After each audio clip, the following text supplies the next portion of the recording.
Okay, absorption and emission spectrum of gases and how it relates to the atom. So, sometime in the early 20th century, they did this experiment where they took some light source, they put it through a small screen, so you're only looking at that light source, and then they used something that would cause the different colors of light to split up and go in different directions. Based on that, they were able to see what colors of light were originally contained in this gas discharge tube. What was interesting is, unlike when you do this with light from the sun or a lot of other light sources where you get all the colors, and this is one of the original experiments that helps us understand that white light is made up of all of the different colors of light. When you do this with only a specific element like hydrogen, you discover that the light isn't comprised of all colors of light, but only some very specific colors of light. Well, what does that mean? First, let's talk about what's going on with the atoms in this gas discharge tube. A gas discharge tube has a section of gas, and that section of gas is attached to a giant battery. This isn't that high power of a device because not all that much current flows through, but it is a very high voltage device, meaning that it's pushing really hard on those electrons.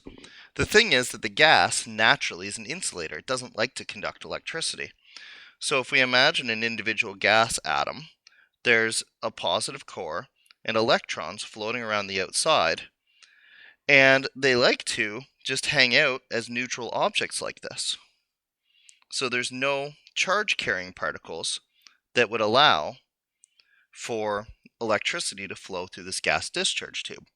However, if we connect it to high enough voltage and we want it to conduct really badly, then what can happen is we can actually get enough energy to rip individual electrons away from their atoms so that they can float along and try and get to the other side.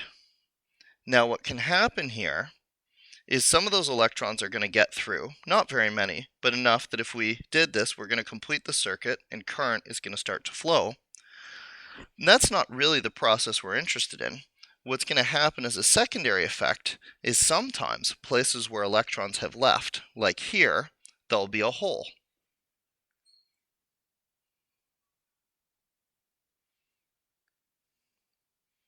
There'll be a spot where there used to be an electron and there is no electron now. And some electron that might be flying by might see that hole, get attracted to that atom, and instead of completing the circuit like he was going to, instead jump back down and become part of that atom again. When they do that, that electron goes to a lower energy state, and that energy is available to the system to come out in some other form. The way that it comes out that we're observing or we're interested in is it comes out as light. But what's interesting is it doesn't come out as just any color of light. It comes out as a very specific color of light. It might come out as red light. It might come out as blue-green, 86.1 nanometers, or blue-violet or violet. But we don't get any orange light. We don't get any yellow light. We don't get anything in any one of these spots. Well, what does that mean? Well, it must mean that when that electron sees that atom and he decides to join him, so he's flying by and he's going to come up here and fall into this atom, he must only be able to fall into very specific locations. Each one of these locations must be associated with one of these colors. Maybe he goes through a small energy drop that would be associated with the red, or a larger energy drop that would be associated with the blue-green. But what's interesting is this electron can't go halfway in between those two things to a spot that might have been orange. That just doesn't happen. Recall what we learned from the photoelectric effect, that the color of these lights is related to the energy of one photon of that light, according to this formula, HF. So what that means then is the change from this free state or this out of atom state to these individual states is associated with some very specific amounts of energy. So Bohr's contribution to the atom was that he recognized what must be going on is that there must be a positive nucleus, and then for some reason there must be some individual shells or orbits where the electrons are free to jump to. There's nothing strange about that, but what is strange is that most of the space is not allowable, which means electrons can't go here. This is very strange. Why would an electron not be able to go here? And does that mean that if an electron wants to go from here to here, it has to somehow jump from one location to the other location without ever existing in the unallowed region? These ideas are some of the ideas that started to lead people towards thinking about quantum mechanics. So I'm going to be careful here because this could just go on and on and on. What's important right now is to recognize that the energies